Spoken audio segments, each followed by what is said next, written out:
Hello అండి. ఈరోజు Karnataka style బిసిబెల్లాబాత్ powder ఎలా చేయాలో చూద్దాము. ముందుగా కావాల్సిన పదార్థాలు ఒకసారి చూసుకోండి. ఇప్పుడు 1 బై 1 యాడ్ చేసుకుంటూ వెళ్దాము. ఇప్పుడు ప్యాన్ పెట్టుకొని 2 టేబుల్ స్పూన్ల ఆయిల్ వేసుకోవాలి. దాంట్లో 2 టేబుల్ స్పూన్ల పచ్చెనపప్పు, 1 టేబుల్ స్పూన్ మినపప్పు వేసుకొని కొంచెం కలర్ వచ్చే వరకు వేయించుకోవాలి. దాంట్లో 1/4 టేబుల్ స్పూన్ మెంతులు, లవంగాలు ఒక 12, యాలకులు ఒక 8 పీసులు, చెక్క ఒక 3 పీసులు వేసుకుంటున్నాను.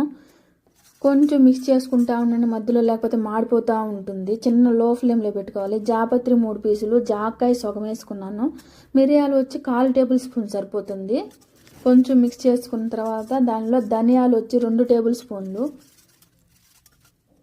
మీకు కావాల్సినంత కరివేపాకు వేసుకోవచ్చు. నేను 1 కప్పు చిన్న కప్పు కరివేపాకు వేసుకున్నాను. ఒక 10 ఎండుమిర్చి వేసుకున్నాను. బాగా కొంచెం వాసన బాగా మసాలా స్మెల్ వచ్చే వరకు బాగా వేయించుకోవాలి. తర్వాత గ్యాస్ ఆఫ్ చేసేసి 1/2 టేబుల్ స్పూన్ గసగసాలు,